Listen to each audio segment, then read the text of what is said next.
Well, as Marvin explained, um, that's that car was made for me. That was the car I drove around England in with a companion. I don't picture the companion too much because she's a distraction and I can't communicate. The point of the tour we took in Europe was to study brick architecture, masonry architecture. The money provided was a grant given to us by the Central Indiana Masonry Association. It was a grant application which we applied for, competed with fellow students, and we received it. And it provided us the opportunity to travel for 1 month, to rent the car, travel around England for 1 month, and study examples of housing, which we had researched while we were on the Polyarch program. Polyarch being the study in England for a period of 1 quarter, which took place in 1976, which is, I think it was last one was 1975, I guess it was, that I went on. The direction I'm going to take with this today, though, is not necessarily just brick architecture. I'm going to look at it from a different point of view, because it wasn't so much significant to me today to look at housing from the standpoint of whether it's made out of brick or masonry or wood or concrete or what have you, but that housing needs to be human. And I think that what I have to show you are some examples of architecture which is human, some examples of architecture which is very inhuman. I said it's been published, it's been written that I'm supposed to speak on erotic housing. Well, that's not true. I haven't the slightest thing to say to you about eroticism today. But I can. Please just don't make a big ruckus when you leave. I would like to talk about outstanding examples of architecture. And by outstanding, I'm talking about successful. And I think that for architecture to be successful, you're talking about examples of architecture which are built with the people or the users who are going to occupy it, the people who are going to live there and hopefully have better lives for it. I don't think that in all cases architecture is always conducive to a happy life. The built environments that we construct, that are always constructed, whether it be for housing, whether it be for any other kind of environment or any other kind of activity, are there to act on behalf of people and protection from the natural environment. All right, it's an interfacing. It's kind of it's an envelope. It's something to protect us from being too cold, from something to protect us from being unsheltered, to being exposed. It enables us to perform functions smoothly and efficiently and to be productive. The modifier as architecture can be done in the living environment, it can be done in a learning environment, a working, a recreating, recovering if you happen to be ill. It can be done in any combination of these. In other words, architecture is to modify an environment so that people can interact and people can proceed with some kind of human activity. Successful architecture, then, in my opinion, has to be architecture which has beneficial effects and influences on the human beings. It has to be responsive to people, and it has to be able to enable people to behave in such a way that they are better off for having come into contact with it, as opposed to degrading or having perhaps less of an experience than they would have if they had been left in the natural environment. I want to emphasize, with just a couple of quick definitions, all of which have to do with humanness. And I think that the idea of humanness is very important because that's how I measured architecture. That's how all these examples of architecture are being presented here, and it's an empirical kind of thing. It's all based on observation and photography. The first one's humanism. And all I have to say is, humanism is any thought of action concerned with human interests. Humanity. Humanity is the fact of being human, human character or quality. Human, period. Of people, having to do with people. Humane, kind, merciful, tending to humanize and refine. Humanitarian, helpful to humanity. Philanthropic, humanize, an adjective, to make human. give a human character or quality to. All of those words talk about positive things. All of those words talk about things which are beneficial to people, and they deal with the qualities of people themselves. It doesn't deal with great ideas in design necessarily. It doesn't deal with great wisdom in terms of architectural graphics, in terms of architectural interpretations of style. It deals with people. Successful architecture to deal with human beings must generally enhance the condition or situation with which it deals, and that's people again. I've chosen housing because, one, it's the most basic form of the built environment. It's something that we've always had to contend with. It's universal. We can all relate to it. It's most essential for good health and well-being. If we don't have good housing, if we don't have a good life in a domicile, it makes it very difficult for us to go out into the world and to interact in all the other ways that I described, learning, working, etc. And I think also because in our country, it's one of the most ill-considered and poorly designed categories of the building industry, of the design profession. I think we really are remiss and very often rather poor examples or poor example setters of the way people should live in this country. And I think we've somehow created a kind of an artificial and plastic environment with which we conduct our lives that I think you're going to see people in Europe have a different way of looking at it. I've chosen medium and high density housing projects simply because I think it's probably the biggest dilemma that we have and that anybody in the world has. It's not so much a problem where people can afford to have single-family detached houses as it is where people cannot afford to own a lot of property. They can't afford to make that kind of investment. Housing has to be provided for them. Now, when I talk about successful, I'm basically talking about just the notion of being good design. But is good design beautiful? Is it architectonic, that word which we always describe with things that have this very, quote, architectural look to them? It's not a visual orgy. It's not something which has to stand there and look beautiful from across the street but not really function. What it really is, in my opinion, is just responsive. It has to be responsive directly to people. It has to be responsive directly with the handling and the use of materials. It has to be responsive with the contextual integration of site, of surroundings, adjacencies, of the value systems and the belief systems of the people who are going to use it. With respect to materials, I'm talking about texture, scale, variety, artistry, style, allusion to historical motifs, convention, sensitivity to use of materials. And it goes on, and I think we can all conjure up images of what I'm talking about with respect to materials. You're going to see plenty of those.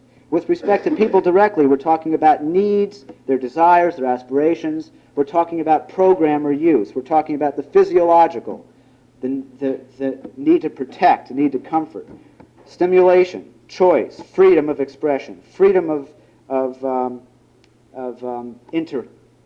interaction, self-fulfillment, community, a sense of community, I mean, the sociological patterns of people and the cultural patterns.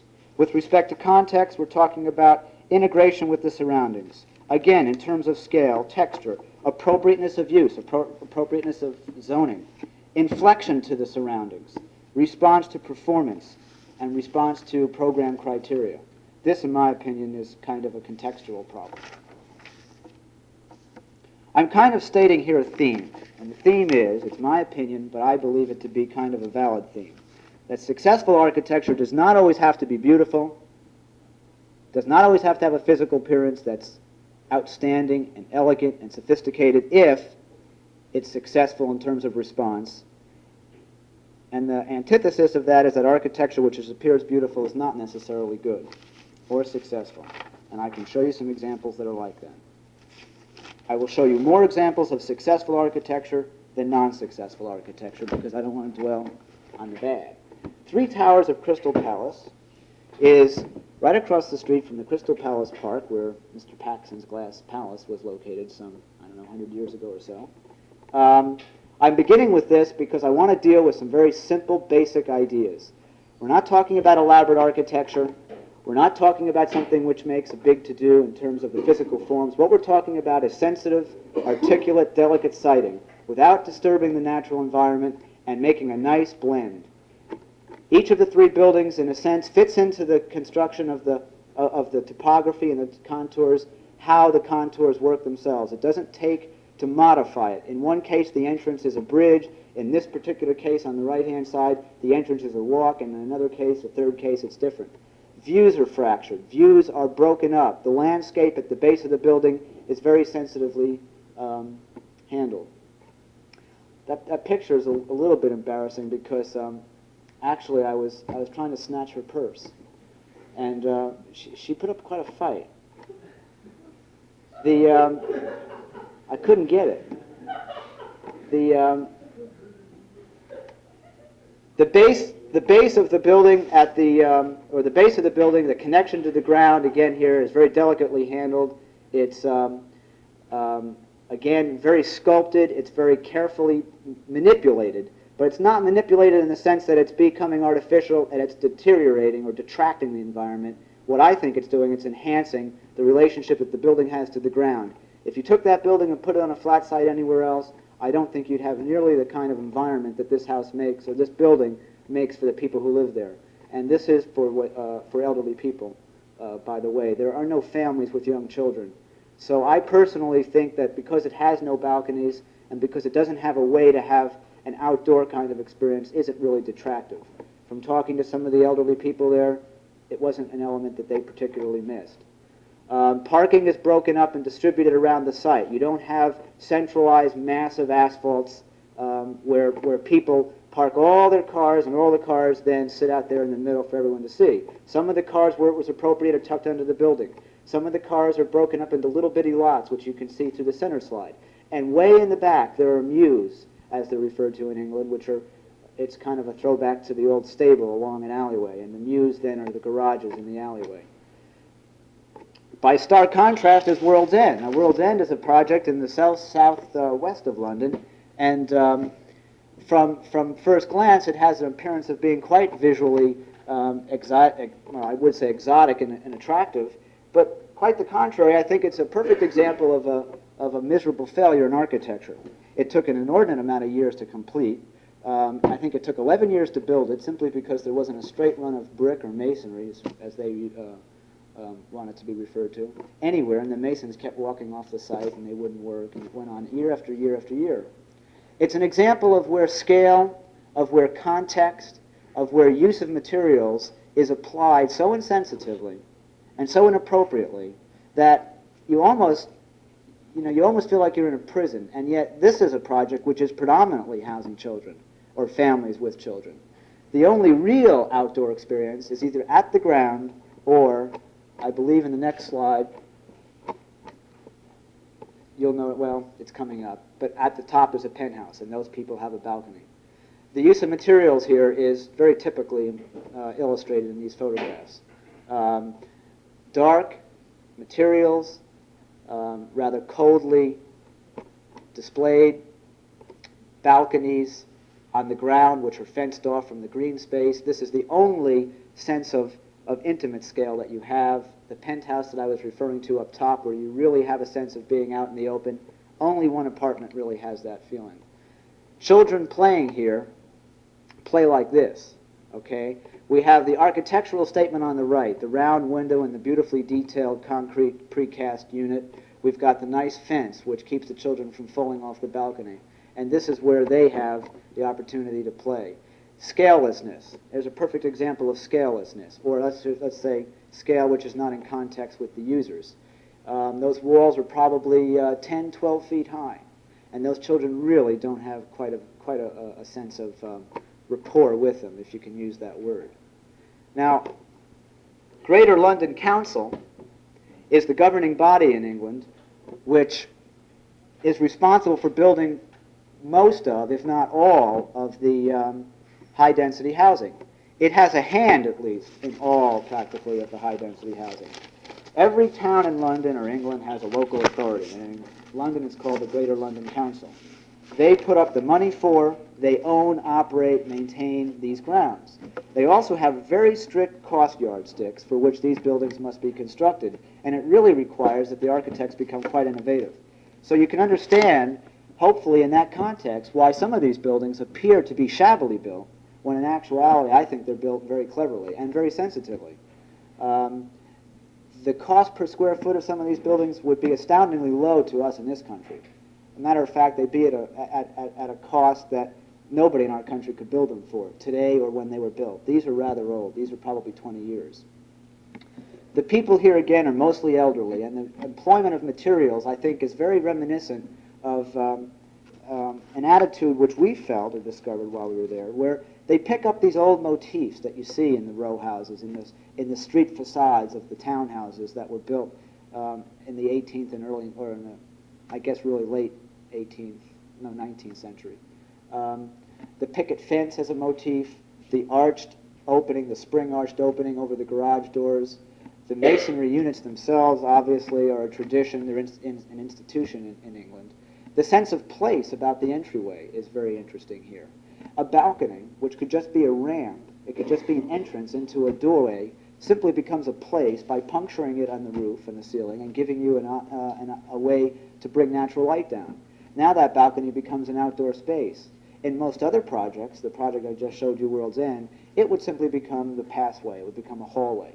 The doors are penetrated with light as well as the doorway itself. You've got these small little intimate details in terms of windows. All of these things make for a very warm kind of setting.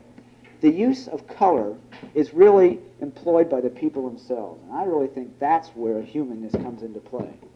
The architect didn't try to determine what the value system was. He didn't try to determine what the aesthetic belief system was going to be. He said, here is a backyard, here's a fenced-in area, which is protected, somebody on the outside can't see in, and you have the freedom to do with it as you please. And some of these people were excellent horticulturists. I mean, they really had skill at what they were growing. These slides are just really depicting some of the wonderful blend, very subtle blend of textures, from the street to the sidewalk to the wall, and then the poured concrete with the boards impressioned above. With age, these things begin to run together, and in 10 years, which is a relatively short time, you might have a sidewalk which has been there for 100 years, looking very naturally tied together with something which has only been there for 10. In Lillington Gardens, which is yet another high-density housing project devoted mostly to families, you have a situation which was which was provided for people with a lot of green space. Darborn Dark were the architects for this, and they won this competition in 1961, and that was when the first phase was built. It was 3 phases, 61, 64, and 67. And each of the 3 phases, the materials and construction had to progressively become less expensive. Well, I should say less substantial, because the costs were inflating. And they had to become progressively more resourceful in how they accomplished the same end that they accomplished in 1961 that they're now being asked to accomplish in 1967, 6 years later. These projects are quite interesting in how they relate to the surroundings. I think this is a good example of contextual integration, sensitive contextual integration. The buildings on the left are is a typical street facade in London, in a rather nice section of London, in Pimlico. On the right-hand side, you have the Willington Estates, which were 3 and 4 stories. They were built so that you had fronts and backs to them, this being, let's say, one side, the front, and then the opposite side, which faces a green space, would be the back. And everybody had an entrance, except for the people who wanted to live up on the roof, and there were rooftop efficiencies, had an entrance off the ground, and they went up and crossed over. So rather put half the people on the ground, and so half the people ended up with units which were all on the ground, and half the people ended up with units which were all on the 2nd and 3rd floors. They crossed over, enabling everybody a relationship to the ground. The architects felt very, very strongly as a philosophy that if you're dealing with children, you have to deal with the ground. Children need to grow up with a relationship to the outdoors and with the ground. And that's why everybody at least had an entrance.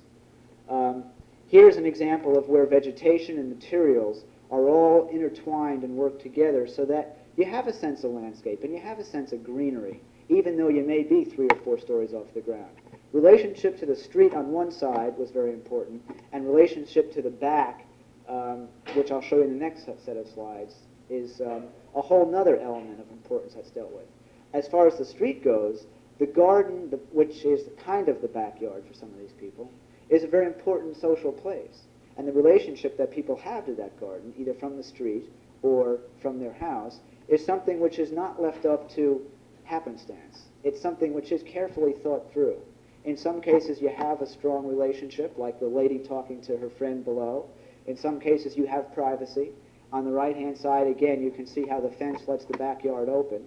In this particular case, two identical backyards, two identical patios are separated through the use of a brick wall in the middle.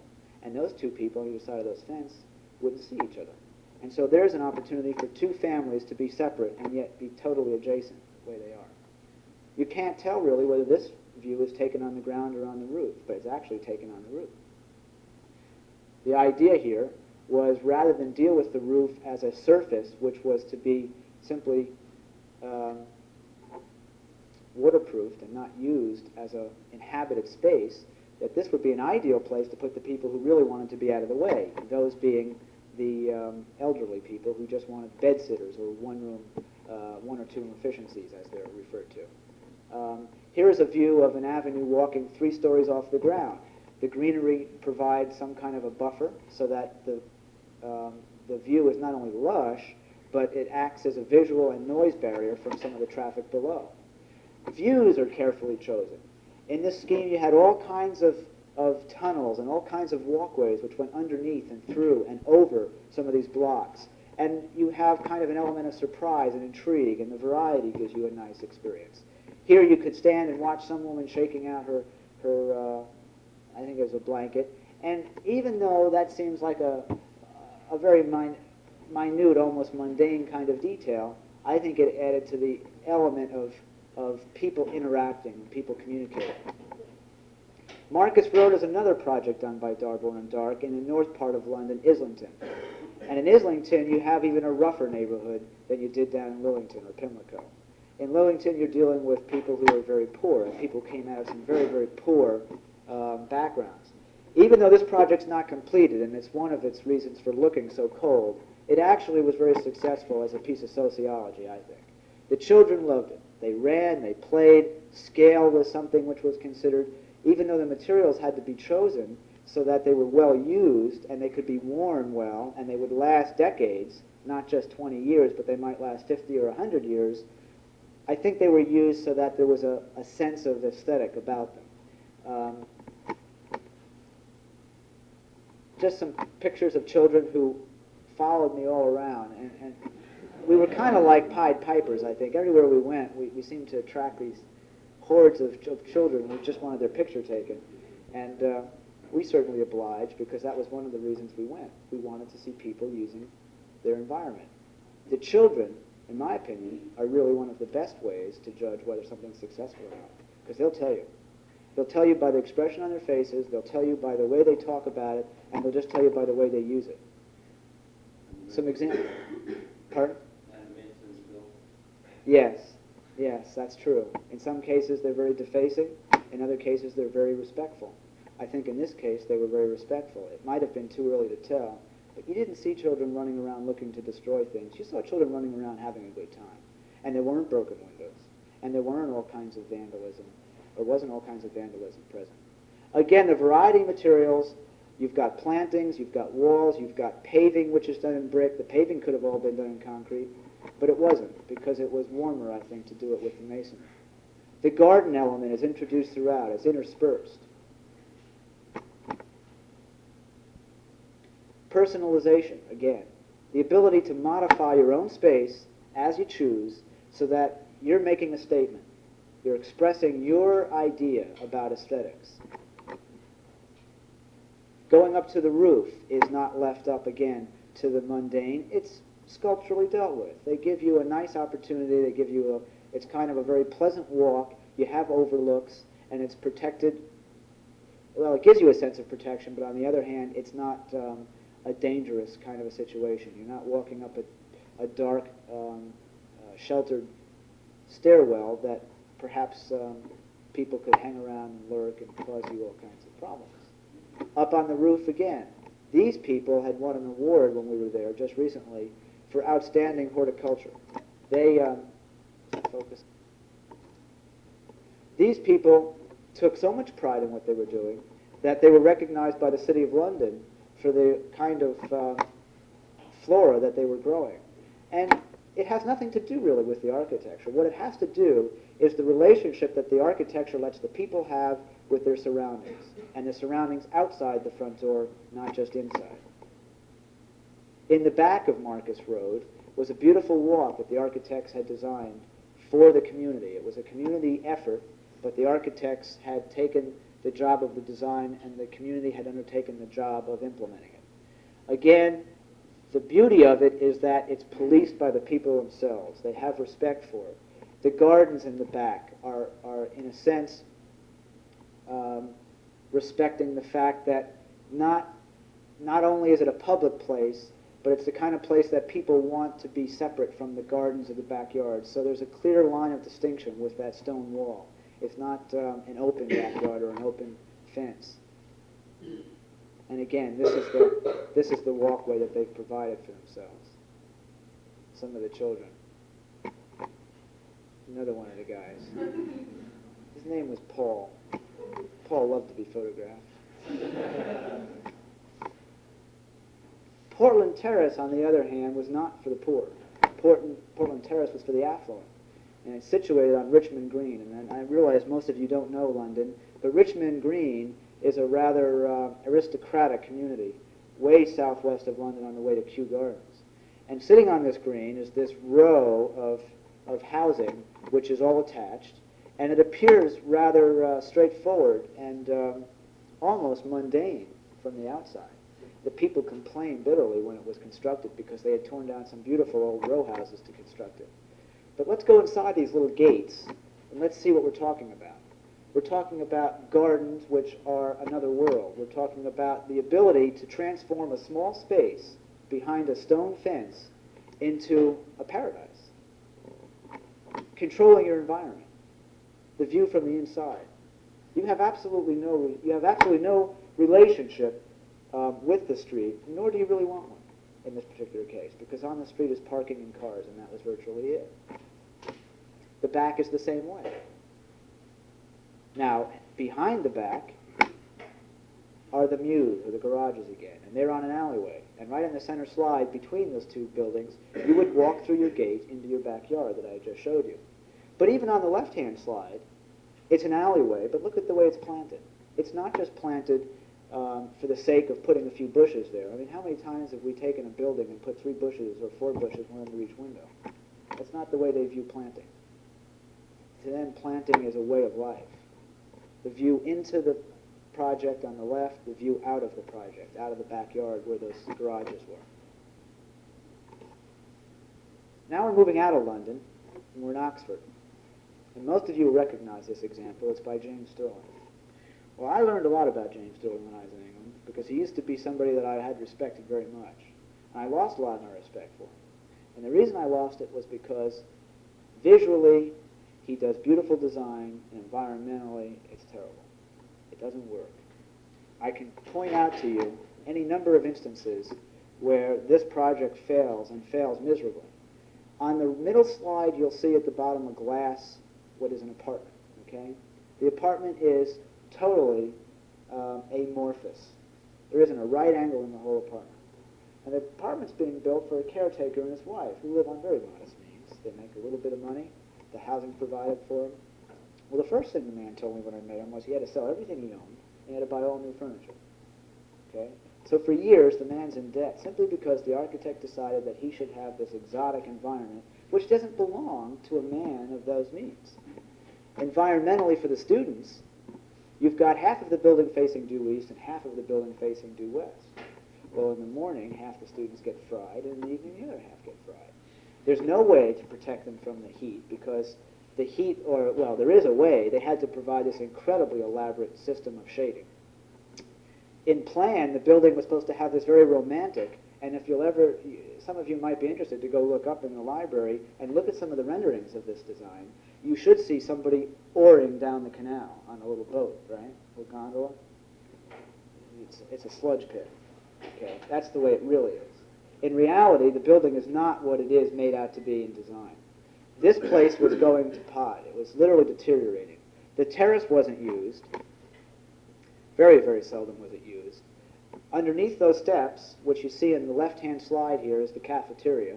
And coming out of the cafeteria is what is, it looks kind of like a weather vane, but actually it's a chimney. And that chimney served as a vent for the cafeteria, which is totally underground. Well, the cafeteria isn't used because it's so hot in there that nobody could breathe when they turn the ovens on and start cooking. The design, again, is beautiful. The details are beautiful. Exquisite handling of materials. But is the handling of materials worth the trade-off that the architect pays? And that is having a building which was really not working for the people who were using it. There, again, in the center slide is the photograph of the caretaker's apartment. Very lovely to look at.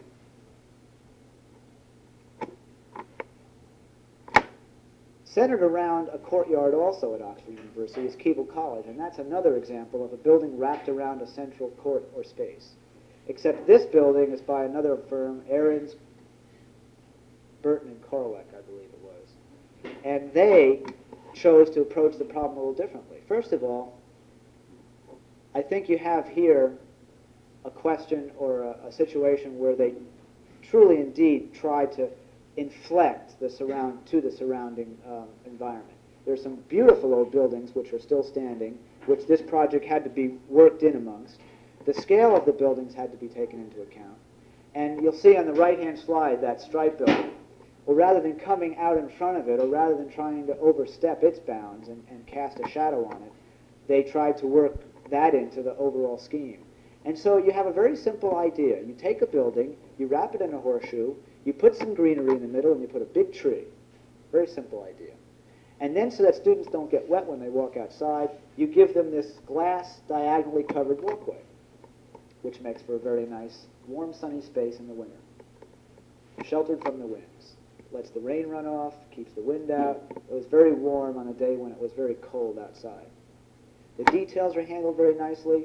The architects may not be James Sterling's, but I think the building is far more successful. You go in through these bright, cheerful little stairways, you go up to your room, and you have beautiful views. Just a wall of glass. What more can anybody ask for? Moving out of Oxford north a little bit to Pershore, I want to show you an example of housing which is interesting because it was done by Darborn Dark again, the people who did that London-based architecture I showed you, which was low cost. This is medium cost. This is for fairly affluent people, which we would probably classify in the middle income bracket. Pershore is an example of the High Georgian period, and it's won all kinds of awards for its Georgian architecture. And so the architect simply undertook to blend Georgian architecture new with Georgian architecture old, and they used the motifs. And even though the forms and the materials and the way in which the buildings are created seems a little awkward to us, and may even seem a little alien, it may not be to our liking, the scale was right. I think the inflection to the street, the relationship that these buildings have to the street is right. On the left you have a library, on the middle you have a little community center for healthcare, and on the right you have some little offices. Right nearby is the Pershore housing. And it's wrapped, again, around a commons, but the commons now is wide open. Space is not quite at a premium as it was in London, and you've got plenty of room. It's kind of the picturesque landscape updated.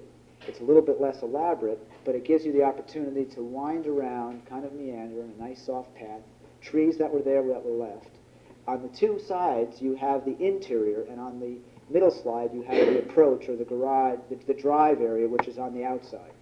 And on the left, on the right-hand side of that middle slide is very old, some very old architecture, and on the left-hand side of the center is some very new walls that were built to blend with it. You walk through some openings, you come into the interior, and you see another world again. It's very simple, it's very straightforward, it's not pretentious, and doesn't try to do some things that perhaps as architects in this country we would with a wide open common space. It lets things take care of itself naturally. But I think it gives people, again, the opportunity to relate to it with response to how they use it, how they choose to landscape their own front yards or not, as the case may be. One of those funny little three-wheel cars on the left. Again, a garage or rear entry situation. This is where the cars are. This is where people come in with vehicles. A typical front yard, a typical backyard, You have back-to-back backyards with gardens and then fences with an aisle between them. The garden in England is one of the most outstanding and one of the most important aspects of home living that there is. There's nowhere you can go where you're going to get away from people wanting to grow gardens. And they grow gardens there like you've never seen. But look at the kind of life that they can live for themselves in an area which is probably a tenth, maybe, a hundredth of what we're accustomed to. Architecture can respond to program in a rather humorous way. At Warwick University, which is not far from Pershore, you have a courtyard of houses which are built for visiting mathematicians on the university. And each of these houses is built around this little common courtyard, and they're numbered. They don't have names. They don't have words to describe them. They have numbers, because mathematicians relate to numbers. Oh, change. The reason they have those numbers, I'll tell you, is because they write on blackboards a lot. And half of the house is a room with nothing but blackboards around it. And the round corners are so that when they start writing at one end of the room, they can write continuously all around the other end of the room.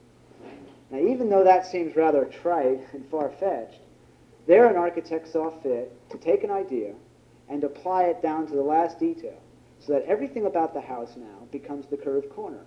And I think that's humane, because he's responding to the needs of the people that are going to live there, only mathematicians.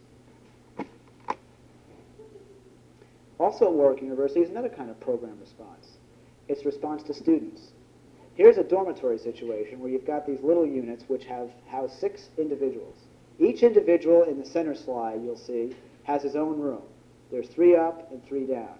They have a common entrance, but they have a common living room, kitchen, and social area inside. So rather than having high-rise dormitories like La Follette, you've got row on row of these nice little units, and 6 people live and become a family. Response to program. We move to a different part of England. We go over to Norwich, which is in Norfolk. And Norwich is probably one of the best preserved and most visually exciting medieval towns I've ever in my life experienced. I mean, it's all half-timbered, it's all restored, it's all cobblestone, windy little streets. Queen Elizabeth Close at Norwich is housing for the clergy after they've retired. Here the architects have duplicated to the last detail the way that walls were built, the way gardens were built, the way sidewalks were built. It wasn't necessary. But it was something they did because they felt that strongly about the people who were living there, and they felt that strongly about the community. Look at the elements of texture. Look at the way texture is used as artistry. Adam and Eve's is one of the oldest, if not the oldest, tavern in England, dating back to the 16th century, 1500 something. Look at the way it's built. It's built of flint rock and brick, masonry. On either side, you have walls which are part of the Queen Elizabeth Close, directly across the street. They're also built of the same flint rock in the same way, using the same details. Fantastically expensive to do, but it was worth it to them, because that's humanity. On the interior, textures. I mean, it's just an overload of textures. It's an overload of design, pattern. It isn't necessary. You could still walk on it if it was gravel. You could still walk on it if it was concrete. The little lily garden. More texture. The building right in the middle there is brand new. It's part of the housing. It's the back roof of that same housing block you saw from the interior view there where the people were sitting. Slow drink there. Another project in Norwich is Friar's Quay. Q-U-A-Y, Quay. A Friar's Quay is Flemish housing. It's 3 to 4 stories high, and it's duplicating something which was there for hundreds of years. Beautiful, tall, narrow, vertical buildings. Very erect, very stunning visually. But here's an example of something which was done for aesthetic reasons, which really maybe didn't respond so well to 20th century values and 20th century beliefs. See, in the 20th century, women have to do chores like cleaning and running up and down the stairs with groceries, and they've got to do all kinds of things which they don't really enjoy having to do up 4 flights of stairs. So they were having a hell of a time trying to sell these things, even though the place itself was this wonderful response in terms of materials, in terms of contextual integration, in terms of the ability to make simple architectural statements without over-embellishing them, or without overstepping the bounds of what should be left up to the individual. Some of the buildings in this project were old, and some of the buildings were new. In the center slide there, straight through to the back, those buildings date back to the 1600s, and the buildings in the front date back to 1976. Again, extreme care in blending materials. You'll also notice that the patterns of mortar, the colors of mortar, and the colors of brick are varied, because that's the way it was through wear and also through an element of evolution. All those buildings in the Flemish Rose were not built at one time, and so they've tried to give the illusion that these things also evolved over time. St. Michael of Pleas is another example of housing in Norwich, which was, again, just a discovery by chance. Had I not strolled down a street and gone through a little doorway, I never would have found it. It's probably one of the most illustrious examples of contextual integration that I could provide. You walk down a street and you see this little path next to St. Michael of Pleas Church. There's 31 parish churches in this little town.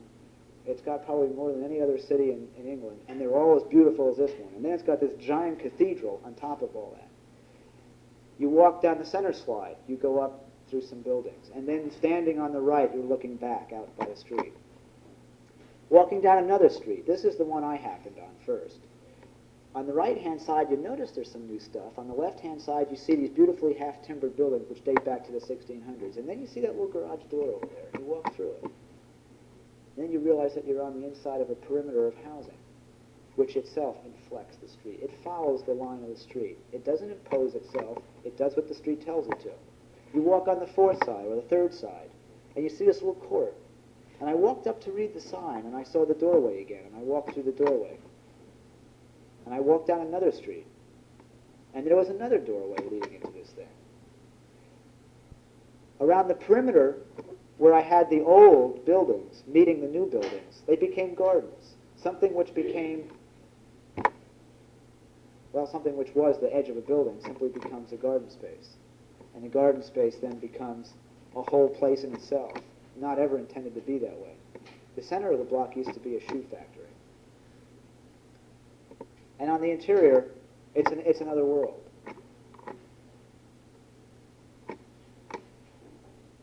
Patterns of light and play of light. Parking is handled so that when you get out of your car, you go right inside. Some of the very subtle things which we don't always take for, or we don't always employ ourselves. Mrs. Silito, who put us up for 3 days and cooked for us. Some details which were quite interesting. On the two right-hand slides, both those walls are are part of the historic trust in England, and by legislation, any wall, any fragment of a building, any relic which is part of the historic trust of England cannot be destroyed, cannot be dismantled, cannot be altered. So these people simply undertook to build into the new buildings windows and openings and forms which were simply adding to and refinishing, in a sense, the old wall. On the right-hand side behind it, you'd have an ancient wall, and on the new side, they've put like a stucco face on it. And this is the interior of a bedroom which follows the pattern of an opening in a wall which has been there for I don't know how many hundred years. Moving out of Norwich, we go up to York, where we have Ewing. Ewing is a project done by a man named Michael Butterworth. And Michael Butterworth had a philosophy about design of housing for people. He said, give them variety. Give them choice. Don't give them all one kind. Don't give them all housing which is geared for one income bracket, but mix them up. And York is one of the few beautifully walled cities. It still has the Roman wall around it, and this sits just outside the Roman wall of York. The entryway. On the right in the middle slides, you notice there's a horizontal band, and that horizontal band is a garage. Economically, it really wasn't feasible for them to go underground, but yet they did something which was a little bit better in my mind. It gave them a half or a partly submerged garage, and above it is this beautiful green carpet for playing bocce and lawn bowling. So it serves a dual purpose. And again, the humanitarian instinct. Make something very positive out of it for people, something which is not necessarily viewed as positive. You can see on the left here the grass growing above it. Quite an interesting table of grass. The planting, very delicate again. The use of foliage to modify, to soften what might be viewed as harsh. The grass, something which you drive on through the use of a special method of creating these interlocking blocks of concrete which let grass grow up it so that the service vehicles can drive down it. You don't just have asphalt. The service towers here where people keep their trash, where anything which is ugly and not something you want to see is concealed, something which doesn't always get done, but fortunately is taken care of. Again, the driveways are partly asphalt, but probably 80% of them are this hard grass, so that the environment is made more humane because rather than having something which is black and hard and not something that children can play on or walk on, and for the eyes, it has this greenness. It's more expensive, it's more difficult to produce, but it's a lot more interesting. Some of the units are high-rise on the right, which are 3 or 4 stories. Some of them are low-rise in the middle, 1 story with courtyards in the middle, and some are 2-story. Variety again. The use of a simple device, a wall, which enables people on one side to be private from another side. This man told us from talking to him that he knew the man on the side which he opens up onto, but he knew very little about the man on the other side because they never see each other. I think that's a very subtle manipulation of the way people relate. Again, here's an example of the middle rise, mostly designed for the children. It's very open, lots of natural light, has a big common backyard area so that the children can play together. It's not fussed over, it's not something that you might think of as being beautiful, but I think culturally it works, sociologically it works. An example of some of the lower rise buildings, on the right-hand side you have entrances into the garage. Very little elements of detail added there, just to soften what is a very uninteresting aspect of a home. The front, the gardens, the landscape, all handled very, very delicately. That's all hard grass again in front of you. It would be asphalt if it weren't that. In the middle, they took the materials that were left over from the construction, they made a park out of it for the children. This is where the children can play and climb. The community has a little garden, and whoever feels like working in the garden goes over and works in the garden. Biker Wall in Newcastle is an example of some very interesting housing which has been written about and published all over the world, and this is by Ralph Erskine. This is a tenement. This is a project which replaces 100,000 families, or I should say transplants, 100,000 families in a section of Newcastle upon Tyne, in the northernmost part of England before you get to Scotland. It's a coal mining town, it's a dreary place, and it's where people have one of the hardest lives to live, I think, that anybody in London has. The further north you go, the more austere the climate and the environment and the geography is. Now here's an example that relates to 2 sets of contexts. One to the outside, which faces the street, where you have a 7-story high serpentine wall, which might otherwise be very drab and harsh and rather inhumane. And on the inside, you've got a living wall where people live, and you have to relate to a whole set of different circumstances. Viewing a typical set of row houses on the right and on the left, you see it's somewhat cheerful. It's not the most pleasant environment, but in Newcastle, this is a more upper-class neighborhood than the Center Slide, which is the old biker section. This is where the people used to live. And they've lived there for generations, decades. You can see the complex, which is beginning to grow. It's much more complete today than it was several years ago. On the right-hand side is a view of the wall from the outside. Again, graphics, the use of materials are handled here in order to enable the people to have a sense of scale, have a sense of relationship with it, so that it isn't an inhumane thing. And people driving up aren't treated to a 7-story vertical barrier. In some cases, you've got these canvases or these awnings which serve as penetrations, and they demark where you should drive up to and go in. And on the wall, right above it, you've got the graphic impression, which in a sense picks up that information and reads it to you. Without these graphics, I don't think the building would be nearly as exciting. The building also lets things go through it. It opens and stops for the church. It lets cars drive through it so that they can go to the interior from the exterior. On the interior, you've got all kinds of low-rise buildings which are wrapped by the wall. In the middle slide is Ralph Erskine's field office. This is where they did the design. This is where they called for the people to come and provide them with the information that would make their house what they wanted it to be. And most of the design took place through that field office there. They simply occupied a building that had always been there, and that's around which the whole project grew. The wall is made of a whole different set of material, and it's a whole different set of vocabularies.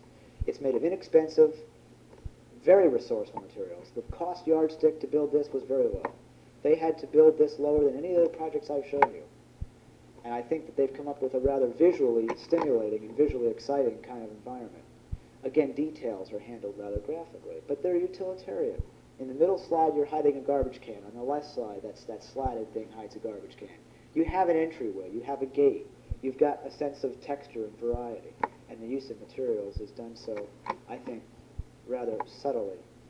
3 women peering over and a man just staring around. The people loved it. This is a whole family which had lived in Byker for 4 generations. And here's 3 generations of it right here. And they were all transplanted up to one street in the sky, side by side. So the family all lives together the way they did down in Byker. And in stark contrast to England, we have Spain. And Spain is a whole other story as far as what should design be in terms of response. Response to ideals is also, I think, a part of being humane. And in this particular case, you're going to see something which I think is quite idyllic, even though it's much more architectural, visually more stimulating and graphic than anything I've showed you. This is the last project, so bear with me here. This is called Walden 7. Walden 7 is done by a group called Arquitectura Taller de Arquitectura. In Spanish that translates into, or in English that translates into Architectural Workshop. And a couple, a brother-sister named Ana and Ricardo Bofi, are a team of architects who founded this group, which consists of a poet and a philosopher and architects and people from different disciplines who come together to redefine what the family living unit should be. And so they've supposedly come up with a family interior space which is free of doors, which is free of enclosures and barriers, and much more fluid. And even though I don't have those slides to show you the interior, I think from the exterior you can see here that they're being much bolder than anything in England. And it's another part of the world. It's where color plays a much stronger role in terms of the materials themselves. It's very hot and dry. I visited this thing when it was 101 degrees, and it was humid. And these courtyards are built in 4 quadrants. And this is one, actually this is showing you, I think 3 quadrants. Well, 2 quadrants in the middle where the elevators are. It's 10 stories high, and these cores go up the whole 10 stories. And it's probably 40 degrees, I'd say 30 degrees cooler inside than it is outside. It's all done in natural, it's all done in these cool colors like the blues and the browns, and everything is done to make you feel as if you're cool, not hot, similar to the way Byzantine architecture used ceramics to influence the environment. They used color to influence the environment. Some other views of the interior courtyards.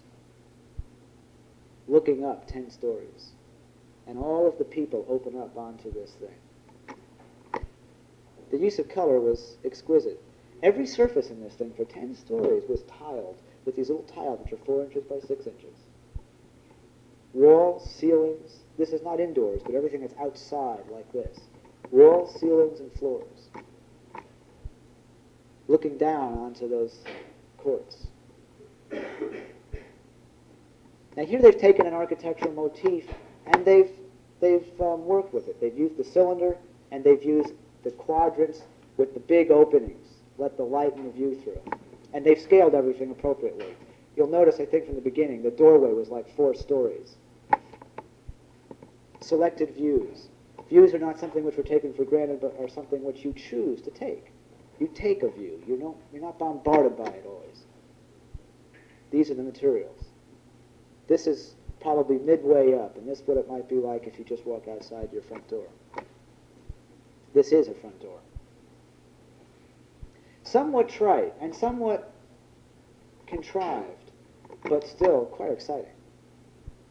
It's interesting here the way they dealt with scale in terms of how you would view the ground when you're looking over the balconies, the overlooks, 4, 5, 10 stories up. In the center slide, you'll see some patches of grass in the lower right-hand corner, which are on the ground. And on the right, or in the middle of that center slide, you'll see some foliage, some greenery. And that greenery is like 8 stories up. And so what they've done is every place you have a view over the side, you also have somewhere nearby a planting, which is usually 1 or only 2 levels below you. In some cases, it's all around you, so that your eye makes a very gradual, step-by-step transition from where you are up off the ground down to the ground. And here are some other examples of that. Very effective and very, very carefully chosen, because it was only where you needed it that these things were done. Going up to the roof, it's another world. Could have just been a roof, but again, for humanitarian reasons, and probably for other reasons, which are economic and so forth, this was a private development. The roof becomes a garden. The views are chosen again. The walls are high enough that you can't see over when you get close to it. Take care. Be careful, Pershore. Pershore just about hit the ceiling. Let me focus that for you here. Okay? You walk over to the wall, you step up, and you look over. And when you look over, they planted this little thing there for you so that you had a relationship with the ground. It was green right under your eyes as well as you looked over. And there's a shower there, and you might ask what for, but of course there's also a swimming pool on the roof. And it was wonderful. It was a paradise. Anywhere you look from a distance, you see mountains. But yet you don't look over and see the ground directly below. Things like ventilators became sculpture, smokestacks. That thing in the middle, which looks like a big Arc de Triomphe, that's the elevator court coming up. You know always right where you are. You know where to go when you want to leave. That big stack you saw was that stack you also see in the middle slide. And this is what I'm ending with, because I think it's probably one of the most exciting things I've ever visited. This is Architecture, or Atelier de Architecture's office. This is where their design firm is located, right next door. And I can't ever forget the Louis Kahn quote, that form evokes function, or use. Here's an old cement factory that was in decay. The whole site was in decay when the building was first started. And they saw that and decided that that would become their office. And they simply undertook to take the form and let it dictate through suggestion and through kind of a discussion, it was kind of a process that they went through to turn that into their offices. It's very sculptural. Some of it's not usable space, but it's all landscaped. And we had an opportunity to talk to some of the people who worked there, and probably the best word to describe it was temple-like to them. It enabled them the opportunity to do their work and to be completely separate from the hustle and bustle of their real world. The silos were existing. On the left-hand side, you see the silos. You see the silos. The architectural detail and ornamentation was added. The entrance, the main entrance, again, harkening back to some historical motifs that we're all familiar with, classical motifs. On the right-hand side is a typical entrance into one of the silos. And this is the walk down to that entrance on the left. On the right-hand side of this slide here is where you have the main block of offices, and that's where most of the studio space is. This is where the private offices of the senior people in the firm are. And this is in the inside of a silo that used to house concrete or cement, sand. A doorway in the middle, the shaft looking up on the right. Bye-bye Spain, that's it. That's it.